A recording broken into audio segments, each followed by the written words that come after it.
The lawyer's trembling hand froze above the final page. "I need your signature, Mr. Rowan Ashford." The conference room was silent except for the soft tapping of rain against the glass walls. My Uncle Victor leaned back in his chair with an expression of patient concern, while my cousin Ethan stared at the polished table as if grieving. Across from me, my grandmother coughed into a handkerchief stained with tiny crimson dots. No one else seemed to notice. I did, because I had already watched her die once. The will lying before me was identical to the one from my previous life. Every clause, every carefully chosen word, every trap hidden beneath polished legal language. I remembered signing it. I remembered believing my family. I remembered the funeral 6 months later. And I remembered standing in the ruins of Ashford Estate as Ethan shook my hand with tears in his eyes. "I'm sorry, cousin. We did everything we could." He had poisoned everything except the tea he drank himself. This time, I closed the document. "I'm declining my inheritance." Silence. The lawyer blinked. "Excuse me? I won't be taking my position in the estate trust." Victor laughed softly, as though I had made an unfortunate joke. "Rowan, today isn't the day for childish emotions. I'm serious." Grandmother slowly raised her eyes.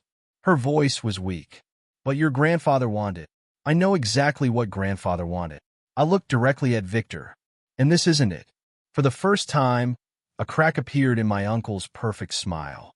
The meeting ended in confusion instead of celebration. Victor followed me into the corridor. "You embarrassed the family." I answered honestly. "You've spent your entire life preparing to manage Ashford Estate." "I've changed my mind." He stepped closer. His expensive cologne couldn't hide the bitterness in his voice. "Do you understand what you're throwing away?" "More than you know. In my previous life, accepting the inheritance had chained me to the estate.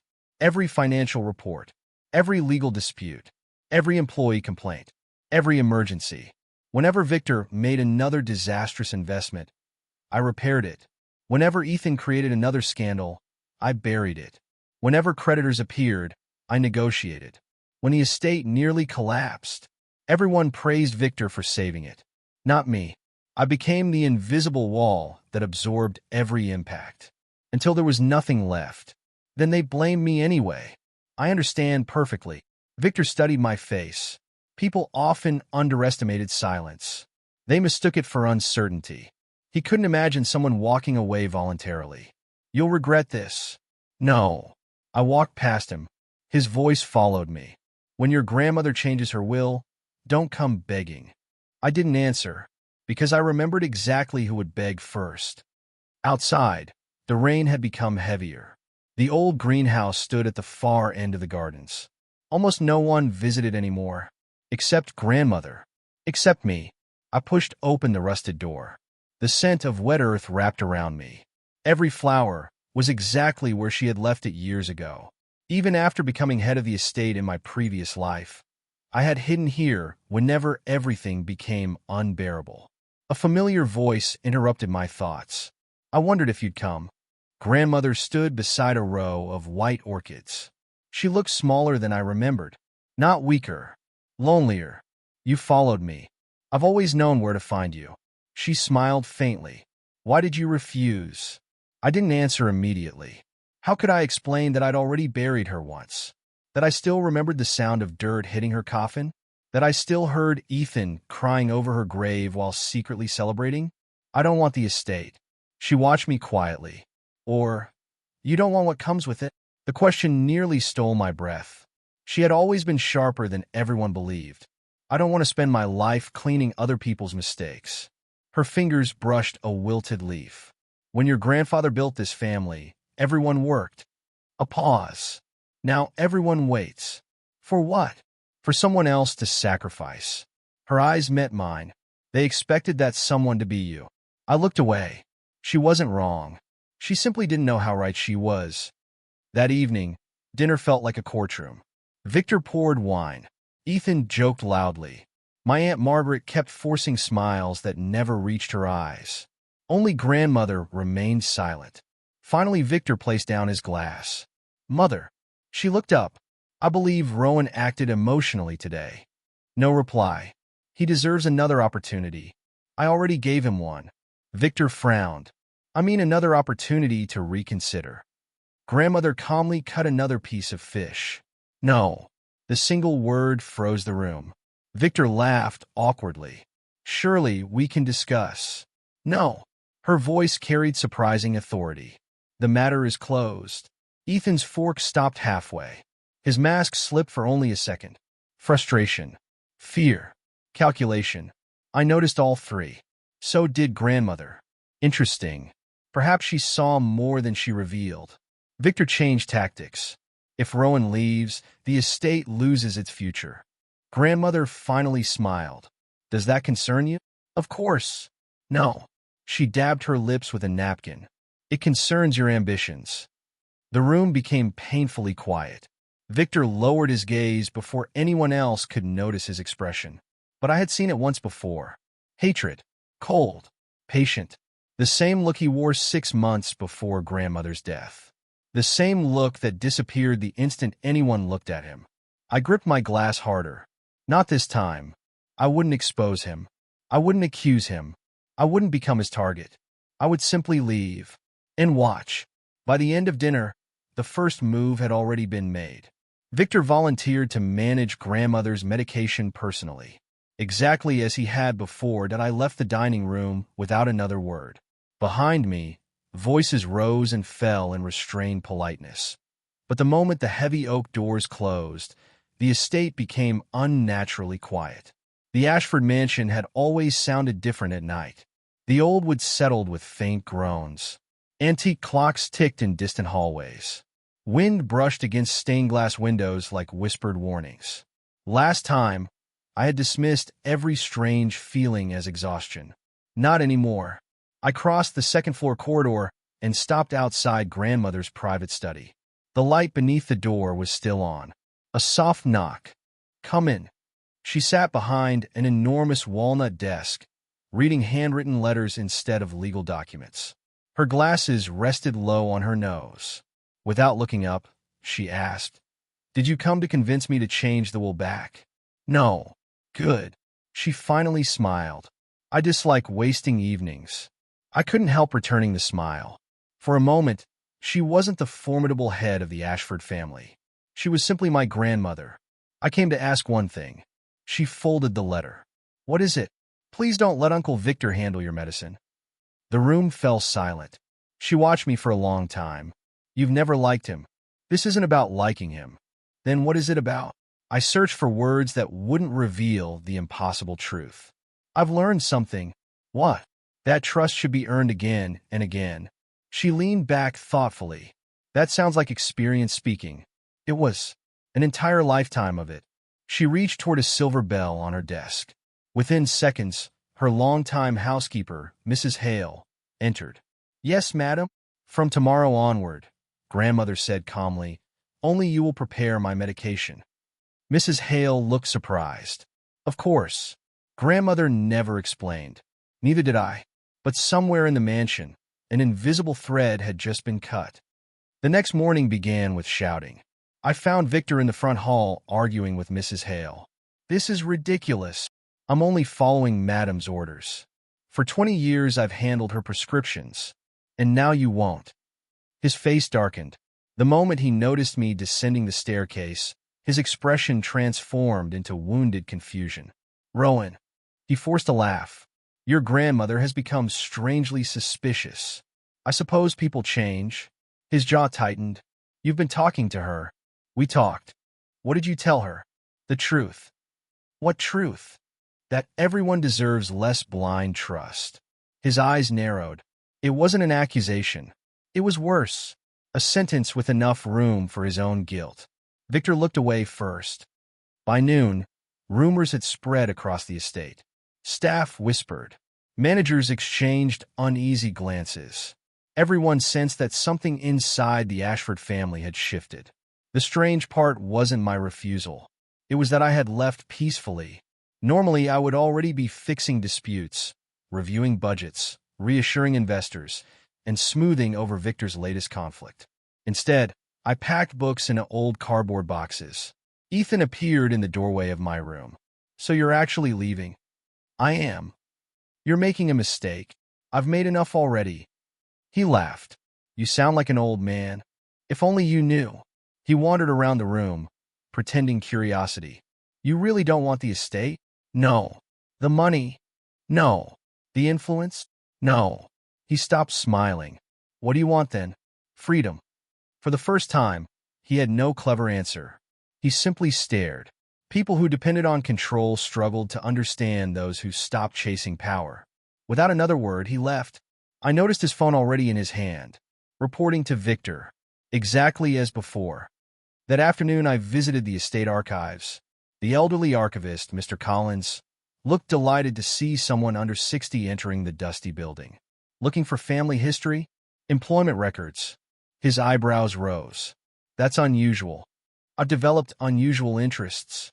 He chuckled and disappeared between towering shelves. Minutes later, he returned carrying thick ledgers. These go back 30 years. I spent hours turning yellowed pages. Names, promotions, dismissals, transfers. Then I found it. Dr. Leonard Hayes, former Ashford family physician, resigned unexpectedly, 6 months before grandmother's death. Exactly the timeline I remembered. In my previous life, I had never questioned it. This time I copied the address listed beside his name. A retirement village 2 hours away. Interesting. Very interesting. Evening arrived before I returned. Near the front gate, I saw a moving truck. Workers were loading my belongings. Victor stood nearby with crossed arms. Leaving so quickly? I said I would. You don't even know where you're going. I'll manage. Without this family? I looked at the mansion. Magnificent. Beautiful. Dangerous. I hope so. He stepped closer until only a few inches separated us. You think you're teaching us a lesson? No. Then what are you doing? I'm removing myself. His smile became cold. Don't expect us to come looking for you. I don't. A long silence. Finally he said quietly, You've changed. Yes. Because once I stayed. This time, I walked away before the fire began. As the truck disappeared beyond the estate gates, I glanced once into the rearview mirror. On the balcony outside grandmother's room, she stood alone, one hand resting against the railing. She didn't wave. Neither did I. But our eyes met across the growing distance. Then a black sedan turned into the estate. The company logo on its door belonged to a pharmaceutical supplier. Victor walked toward it with practiced confidence. I had never seen that car before. In my previous life, I had never been there to notice. My pulse slowed instead of racing. Something had already changed. Something neither Victor nor Ethan expected. And somewhere inside that sedan, the future had arrived early. The black sedan rolled through the estate gates without stopping at the security checkpoint. Victor waved it through himself.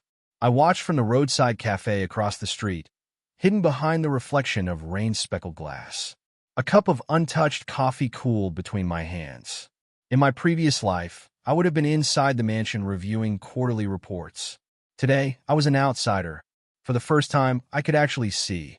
The driver stepped out first. Then a man in his late 50s emerged carrying a slim aluminum case. Not a salesman, not a courier. He walked like someone accustomed to hospitals. Victor greeted him with both hands. Far too warmly. My phone vibrated. A message from Mrs. Hale. Your grandmother asked whether you've settled into your apartment. She hopes you aren't skipping meals. A faint smile touched my lips. I typed back. I'm fine. Please tell her not to worry. And don't let anyone else prepare her medicine. Anyone. 3 dots appeared. Then another message. Understood. She gave exactly the same instruction this morning. Good. Very good. At least one piece on the board hadn't moved. My apartment overlooked an aging riverside district. Compared to Ashford Estate, it was almost laughably ordinary. A small kitchen. 1 bedroom. Second-hand furniture. Silence. It felt priceless. No servants waiting for orders. No relatives pretending affection. No endless emergencies manufactured by people who expected me to solve them. I placed the final moving box on the floor and sat beside it. The quiet should have been comforting. Instead, memories flooded in. The day creditors surrounded the estate. The night Ethan crashed a company vehicle while drunk. Victor's tearful speech at the board meeting. Rowan, only you can fix this. I had. Again and again, until my own name became synonymous with responsibility, while theirs became synonymous with leadership. I closed my eyes. Never again. A knock interrupted my thoughts. When I opened the door, an elderly man stood there holding an envelope. I believe this belongs to you. I don't think we've met. We haven't. He smiled politely. It was delivered to the wrong apartment. The envelope bore no return address. Inside was a single sheet. Stop asking questions about Dr. Leonard Hayes. No signature. No threats. Just that sentence. My heartbeat slowed instead of quickening. Someone had noticed. Good. People only became nervous when old truths still had power. The retirement village sat beside a quiet lake 2 hours outside the city. The receptionist checked a registry before looking apologetically at me. Dr. Hayes doesn't usually receive visitors. I'm not family. I assumed. She hesitated. But I'll ask. Several minutes later, she returned. He's willing to meet you. The old physician sat on a wooden bench overlooking the water. Time had curved his back, but not dulled his eyes. You have your grandfather's face, he said before I spoke. So you remember me. I remember carrying you on my shoulders. He gestured toward the empty bench. What brings you here? I sat. My grandmother. His expression changed instantly. How is Eleanor? Alive. He exhaled quietly. Then perhaps there is still time. Those words tightened every muscle in my body. You resigned. I was dismissed. By whom? He stared across the lake. Not by your grandmother. I guessed as much. Another silence. Finally he asked, has Victor become head of the estate yet? No. He'll try. He already is. The doctor closed his eyes. I warned Eleanor. About what? He turned toward me. Her medication. The world seemed to pause. What about it? It never matched the diagnosis I gave. The sentence landed like a stone sinking into deep water. I prescribed one treatment. What did she receive? I never found out. He removed an old notebook from his coat. I copied everything before they forced me out. He handed it over. Every prescription, every dosage, every signature, including Victor's initials beside multiple collection records. I kept my expression calm. Inside, rage spread through my chest like ice. So you suspected? I suspected someone wanted your grandmother weaker than she truly was. Why didn't you go to the police? He laughed bitterly. Without proof. He looked directly at me. Powerful families don't collapse because of suspicion. No. I closed the notebook carefully. They collapse because of consequences. For the first time, Dr. Hayes smiled. You've changed. People do. I hope so. As I drove back toward the city, another memory surfaced. In my previous life, grandmother had gradually become forgetful, then confused, then dependent. Everyone blamed age. Had it really been age? Or something carefully measured into tiny white tablets? I tightened my grip on the steering wheel. No, don't interfere. Not yet. Walking away had changed the timing. Victor was already adjusting his plans. If I rushed now, he would simply erase evidence. I needed him comfortable, confident, certain that I had abandoned the game. Only then would he reveal his hand. 3 days later, Ashford Holdings held its quarterly board meeting. For the first time in years, I wasn't there. Instead, I received a call from Clara Bennett. She had been the company's youngest financial analyst during my previous life. Brilliant. Ignored. Eventually driven to resign after exposing accounting irregularities no one wanted to hear. This time, her voice carried cautious surprise. I heard you left. I did. I didn't believe it. Most people don't. She hesitated. I think something is wrong. I leaned back in my chair. Go on. Mr. Victor approved 3 emergency investments without board review. Earlier. Much earlier than before. Interesting. In what companies? I emailed myself copies before they disappeared. My heartbeat remained steady. Why are you telling me? Because. She paused. You were the only executive who ever listened. A familiar ache settled inside my chest. In my previous life, I had promised to protect capable people. Instead, I had become too busy protecting those who exploited them. I don't work there anymore. I know. Then why risk your job? Because someone should know. After ending the call, encrypted files arrived within minutes. Construction projects, medical supply contracts, real estate acquisitions. Every company traced back to shell corporations. No direct evidence. Just smoke. Enough to suggest fire. Meanwhile, life at the estate was beginning to change. Mrs. Hale called that evening. I thought you should hear this from me. What happened? Your grandmother dismissed 2 household managers. Why? They kept reporting every conversation she had. Victor, of course. And she's begun reviewing financial reports herself. That surprised me. In my previous life, her health had declined too quickly. Now, she was becoming stronger. Changing one decision had altered dozens more. Mrs. Hale lowered her voice. There's something else. I'm listening. Your uncle looked frightened today. I closed my eyes briefly. Fear. Good. Fear made impatient people careless. Across town, Ethan finally came looking for me. He arrived unannounced just before sunset.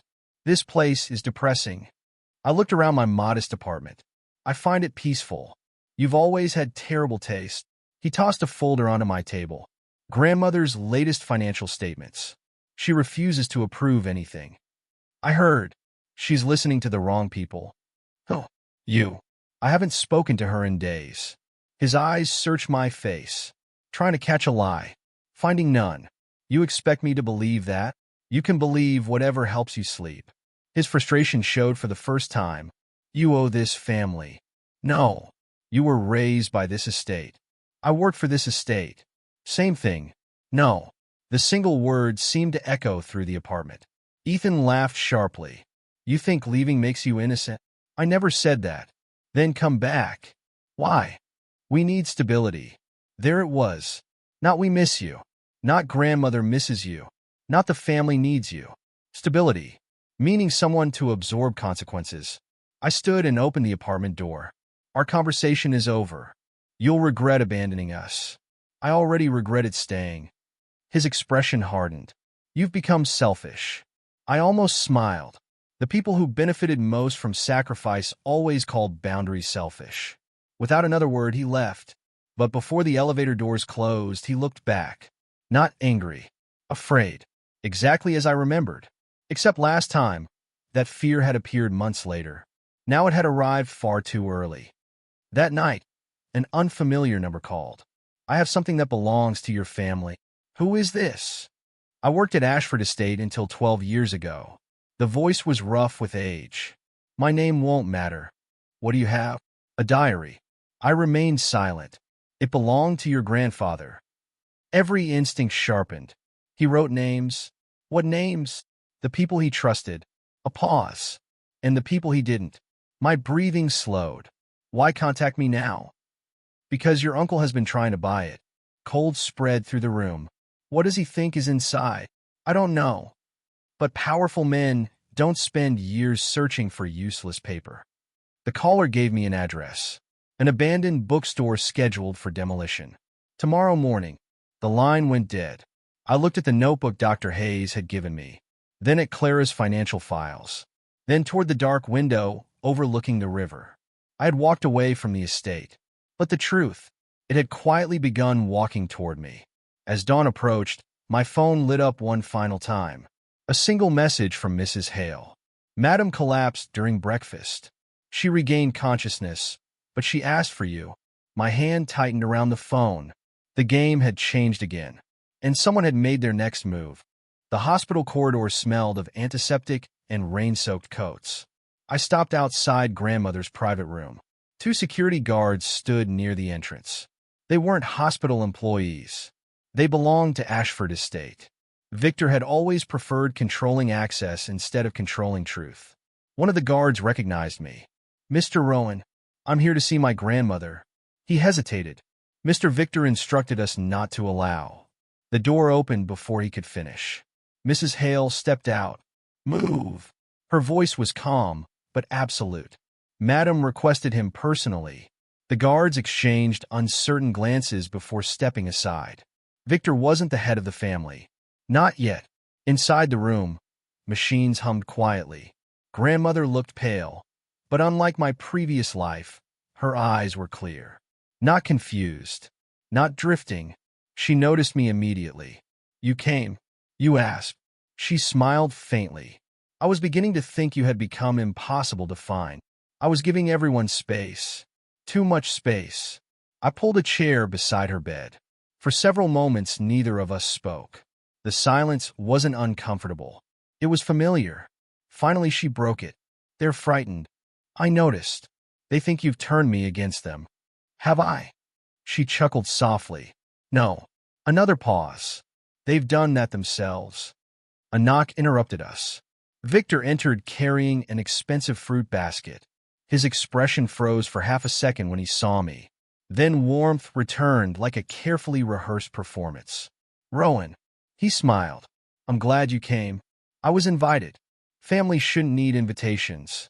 Interesting. A month ago, I had embarrassed the family.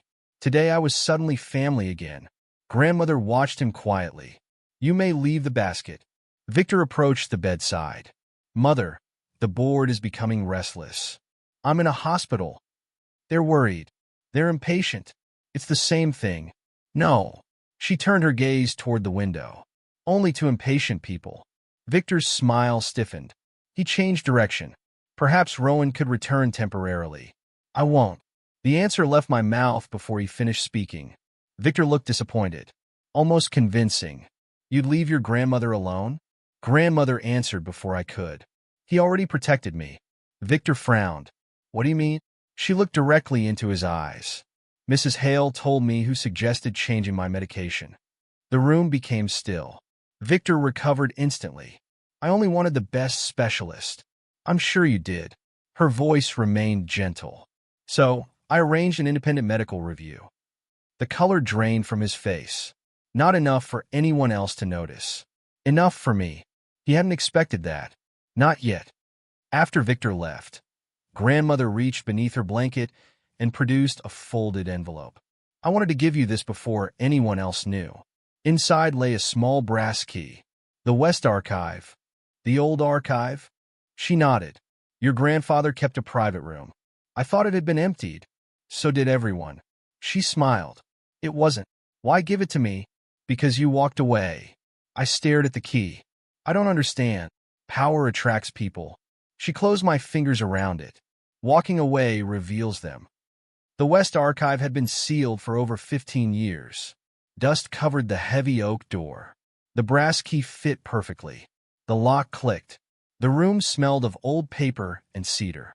Unlike the public archives, this chamber held personal journals, handwritten ledgers, photographs, and locked cabinets. Grandfather had trusted almost no one. I remembered that. What I didn't remember was a leather-bound notebook labeled only with a date. 22 years earlier. I opened it. The first pages described ordinary estate business. Harvest yields, construction projects, charity events. Then the handwriting changed. Victor insists on expanding too quickly. He believes debt creates opportunity. I believe debt creates desperation. Several pages later, I discovered transfers hidden through subsidiary accounts. Someone inside the family authorized them. My pulse quickened. Not because of the money, because of the date. Years before grandfather's death. Victor hadn't become greedy after inheriting influence. He had always been building toward it. I continued reading, then stopped. One sentence stood alone. If anything happens to Eleanor, investigate the medicine, not the money. The room fell completely silent. He knew, or at least, he suspected. The notebook remained open on the desk while daylight slowly faded through the narrow windows. I read every page twice. Grandfather never accused anyone directly. That wasn't his way. Instead, he documented patterns, invoices, meetings, arguments, missing records, repeated requests from Victor to centralize medical decisions. Small details, individually meaningless. Together, a map. Someone knocked sharply on the archive door. I closed the notebook at once. Who's there? It's Clara. I opened the door. She looked exhausted. Dark circles framed determined eyes. I shouldn't be here. No, you really shouldn't. She stepped inside anyway. I've been followed. That made me still. By whom? I don't know. But every time I leave the office, the same car appears. She removed a flash drive from her coat. I copied everything before the accounting server changed. You resigned? I was fired. Her smile carried more relief than sadness. I expected it. What did you find? She looked toward the shelves before lowering her voice. The medical supply companies. My attention sharpened. They're fake. I guessed. They all lead to one holding corporation. She swallowed. The owner is hidden. But she handed me several printed pages. I found an older registration. A single name remained beneath layers of corporate restructuring.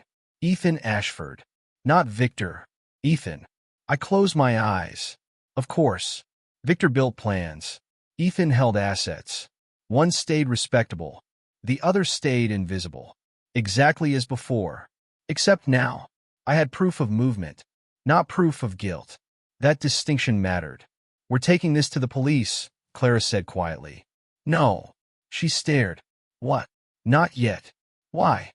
Because this isn't enough. It shows financial fraud. Perhaps. It shows shell companies. Yes. It shows hidden ownership. It does. Then why wait? I looked toward grandfather's notebook. Because if they survive this, I chose my next words carefully. They'll destroy every remaining piece of evidence. Clara frowned. You sound certain. I am. She studied me for a long moment before nodding reluctantly. I'll trust you. Those words felt heavier than they should. Trust. A gift I had once wasted. I won't ask you to risk anything else. She laughed softly. Too late. That evening, I received another unexpected visitor. Dr. Leonard Hayes. He looked uneasy. I shouldn't have come. What happened? Someone searched my house. When? This morning. Did they take anything? No. His expression darkened. They were looking for my prescription records. I opened grandfather's notebook. You're not the only one keeping old documents. His eyebrows rose. Within minutes we compared dates. Prescriptions. Financial approvals. Board meetings. Estate expenses. One pattern emerged with terrifying clarity. Every increase in grandmother's medication coincided with major financial decisions. Whenever she became weaker, Victor gained more authority. Whenever she recovered, his project stalled. Dr. Hayes slowly removed his glasses.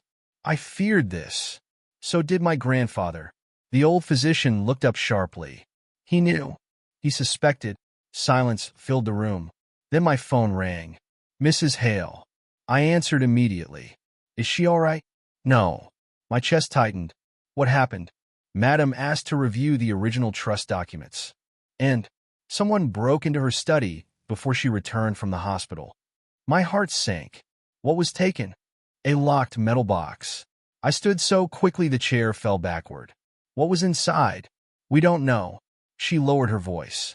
But your grandmother said, a pause, that only your grandfather and one other person knew it existed. Who? Your Uncle Victor. The call ended. The apartment became eerily quiet. Victor wasn't covering old tracks anymore. He was searching desperately, which meant one thing. Whatever had disappeared from that metal box, he didn't already possess it. And for the first time since receiving a second life, I realized something even more dangerous than betrayal. Victor was no longer following the future I remembered. He was improvising. The broken lock lay on grandmother's study floor like a discarded confession. No one had bothered to replace it.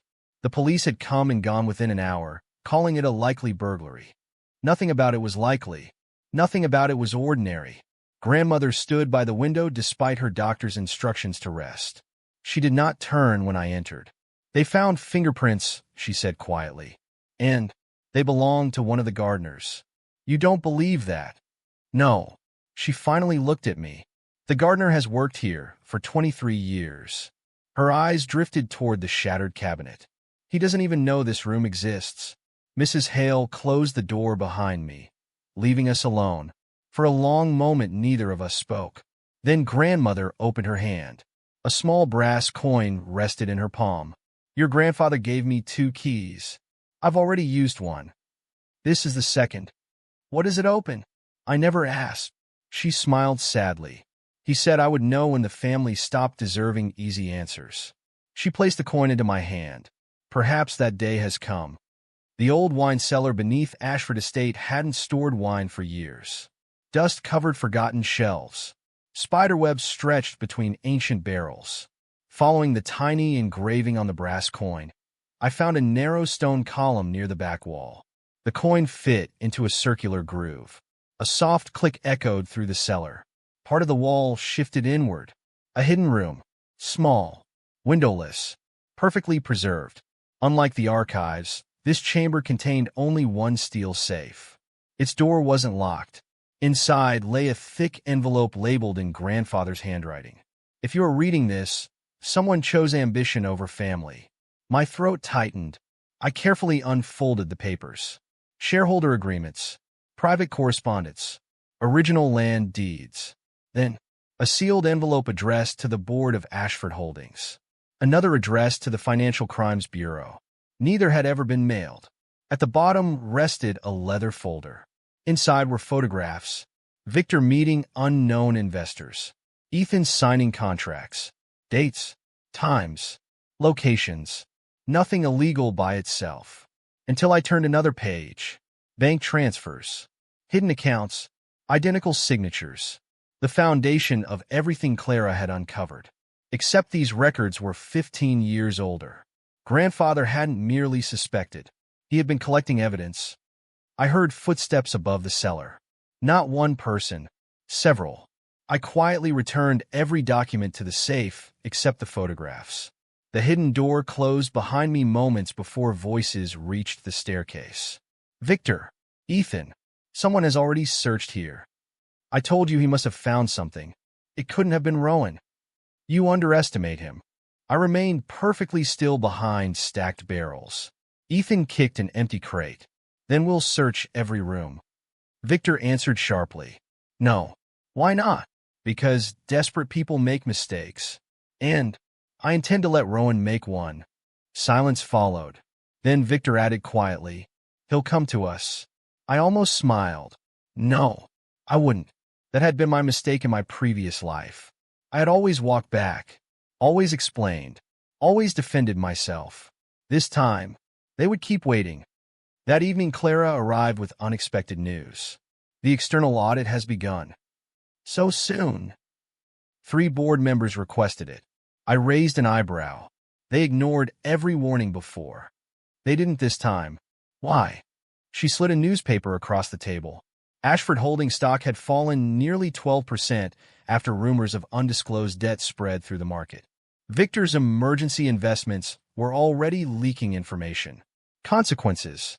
Not revenge. Consequences. Exactly as they should. The emergency board meeting was called 2 days later. I wasn't invited. That suited me perfectly. Instead, Clara called from inside the building. They're blaming each other. Her whisper barely carried over distant shouting. Who's speaking? Victor. What is he saying? He claims the missing financial records were altered before the audit. I closed my eyes.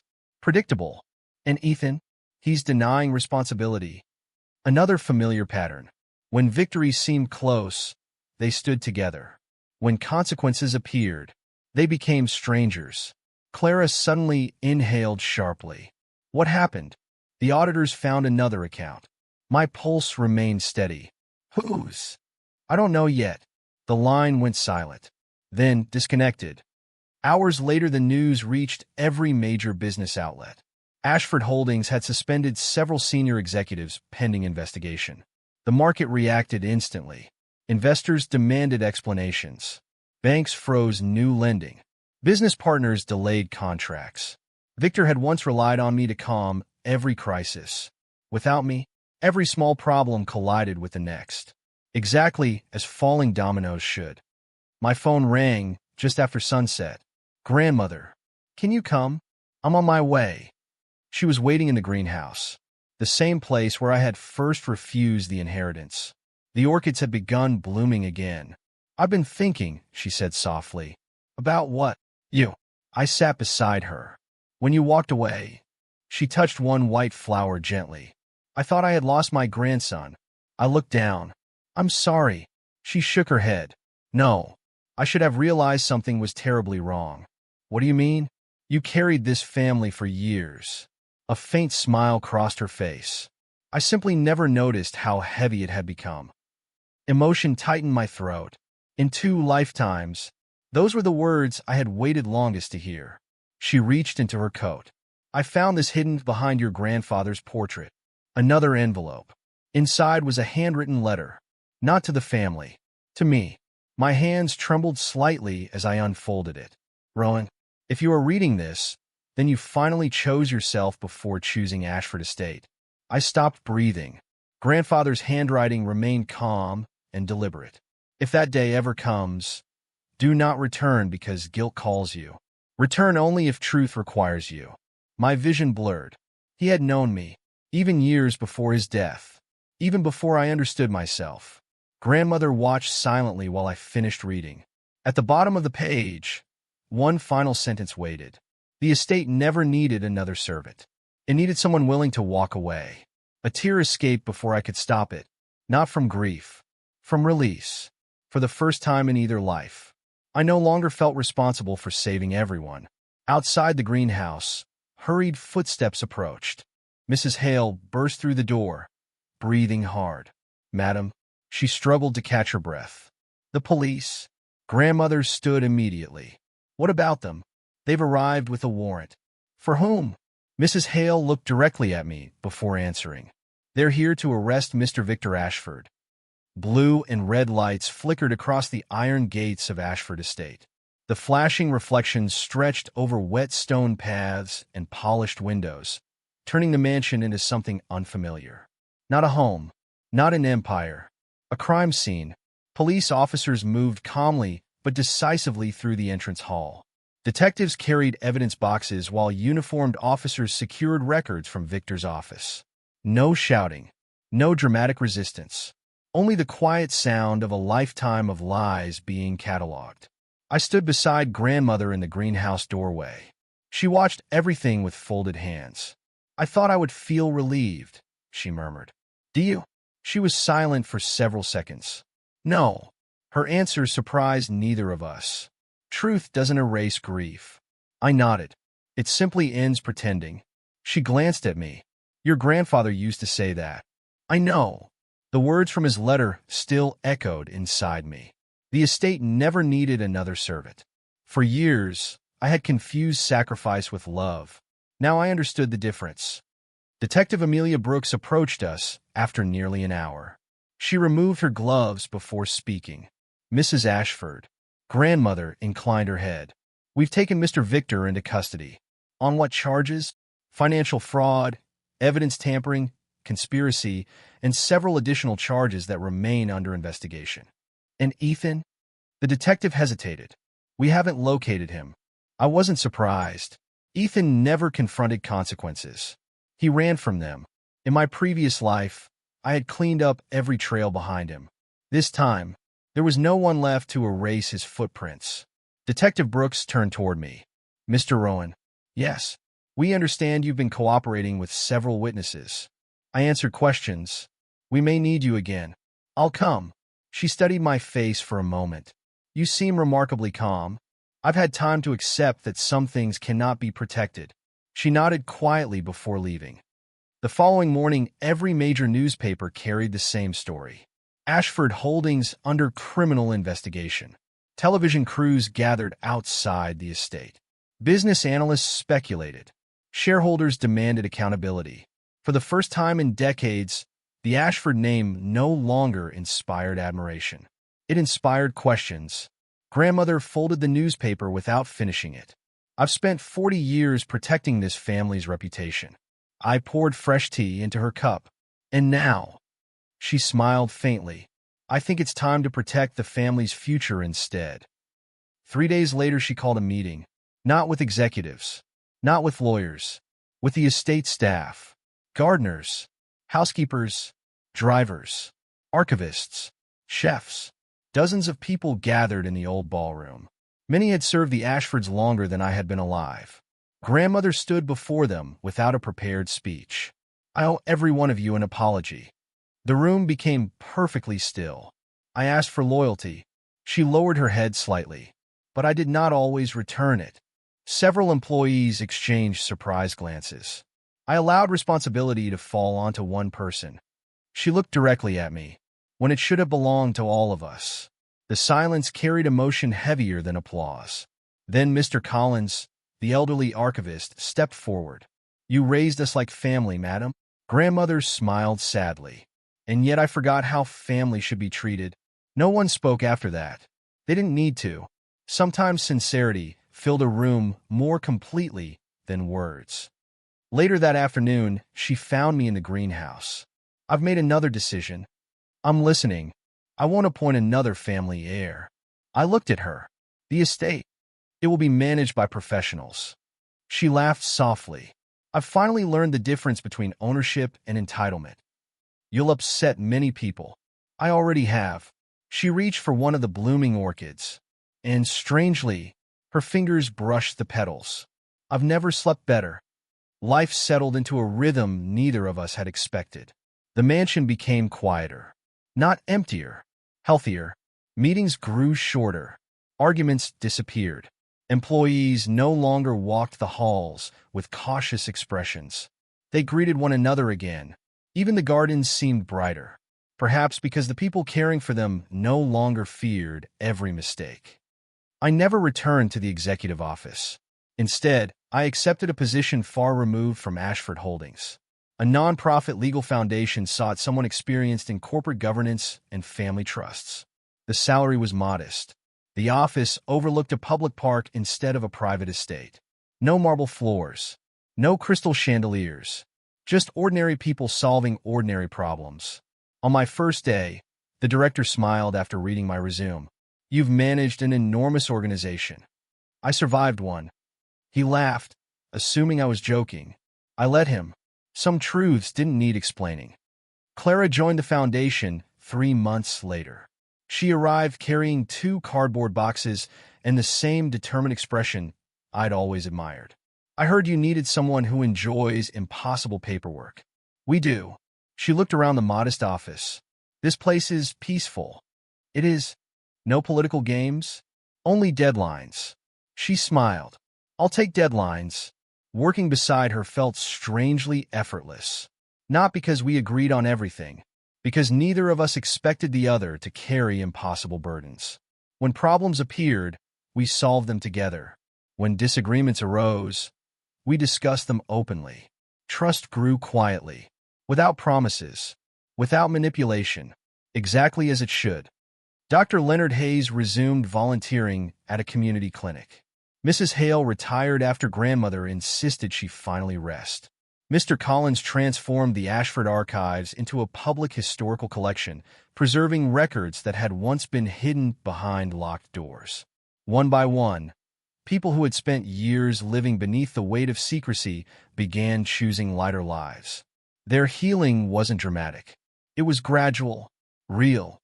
One autumn afternoon, grandmother invited me back to the estate.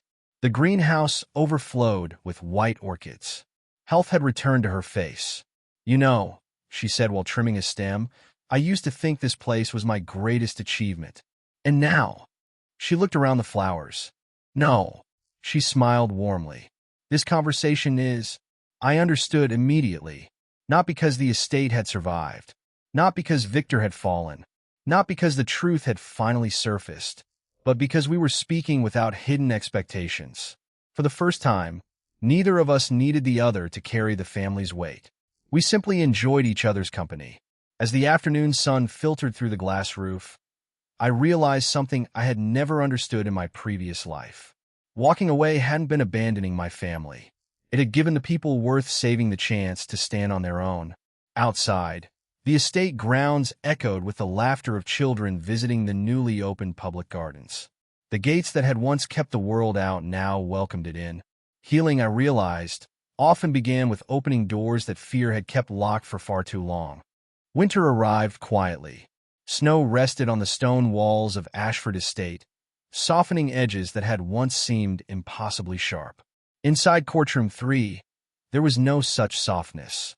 The gallery was full. Journalists filled every available seat. Former investors, employees, curious strangers. No one spoke above a whisper. At the defense table, Victor Ashford looked older than the last time I had seen him. Not because of prison, because certainty had abandoned him. He no longer wore tailored confidence, only expensive clothes on a tired man. Across the aisle sat Ethan. His shoulders remained straight, but his restless fingers betrayed him. For years he had believed charm could rescue him from consequences. Today there was no audience left to impress. The prosecutor stood. The state calls Rowan Ashford. I walked toward the witness stand without hesitation. The oath felt strangely simple.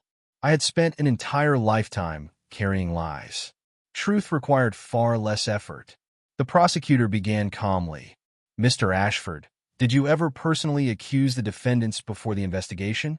No. Why not? I looked toward Victor. Then Ethan. Finally back to the prosecutor. Because accusations without evidence become excuses. The courtroom remained silent. So, what did you do? I stopped protecting them. A few reporters immediately began writing. The prosecutor continued. Did you remove financial records? No. Did you alter company accounts? No. Did you instruct witnesses? No. What did you do after refusing your inheritance? I left. The simplicity of the answer carried more weight than any dramatic speech. The prosecutor nodded. No further questions. Victor's attorney rose. Mr. Ashford, he smiled politely. You clearly disliked my client. I disagreed with many of his decisions. So you had motive? For what? To ruin him. I met his gaze calmly. If I wanted to ruin him, I paused. I would have stayed. A murmur swept through the courtroom. The attorney hesitated. He understood. Everyone did. Remaining inside the estate had always given me the power to hide mistakes. Leaving had merely allowed those mistakes to become visible. The truth had destroyed Victor, not me. The trial lasted nearly 3 weeks. Witness after witness testified. Auditors, former executives, accountants, medical suppliers. Dr. Leonard Hayes calmly explained the altered prescriptions. Clara detailed the shell corporations. Mr. Collins produced archival records establishing years of concealed transactions. No single testimony ended the case. Together, they formed a picture impossible to deny. Victor never confessed. He didn't need to. Evidence spoke more convincingly than regret. Ethan attempted to shift responsibility. It was my father's idea. Victor answered without looking at him. You signed every document willingly. Their alliance dissolved in front of the court. Not through anger, through self-preservation. Exactly as grandfather had once predicted. People bound only by ambition eventually sacrificed one another. On the final day, the judge delivered the verdict. Guilty. Financial fraud. Conspiracy. Evidence tampering. Additional sentences for crimes related to falsified medical procurement. Victor closed his eyes. Ethan lowered his head. Neither protested. Neither looked toward me. There was nothing left to say. As officers escorted them away, Victor stopped for a brief moment. Rowan. I turned. I underestimated you. No. My voice remained calm. You underestimated consequences. He held my gaze for several seconds. Then he disappeared beyond the courtroom doors. I never saw him again. Spring returned to the Ashford Gardens. The greenhouse was brighter than I remembered. White orchids bloomed beneath warm morning sunlight. Grandmother handed me a pair of gardening gloves. You've avoided helping long enough. I suspected this invitation had hidden conditions. She laughed. There are always conditions. We worked quietly, pulling weeds, replacing old soil, pruning damaged branches. Simple tasks, honest tasks. Neither of us rushed to fill the silence. Peace no longer required constant conversation. After a while, she placed a small wooden box on the garden bench. I found this while clearing your grandfather's study. Inside rested an old pocket watch. Its silver surface had faded with time. Engraved inside were only 6 words. Protect people. Never protect lies. I closed the watch gently. I think he finally succeeded. Grandmother looked toward the open estate gates. Families wandered through the public gardens. Children chased one another beneath flowering trees. Students sketched old buildings. Retired couples sat beside the lake. The estate no longer belonged to one proud family. It belonged to a community. I used to fear losing this place, she said.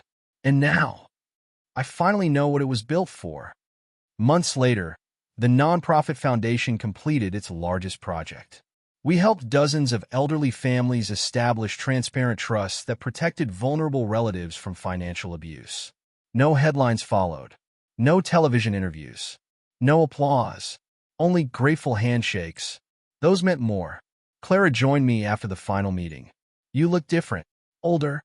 She smiled. Lighter. I considered that. Perhaps she was right. A second life hadn't erased pain. It hadn't erased grief.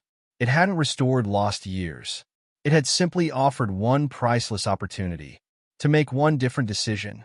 To walk away before sacrifice became self-destruction.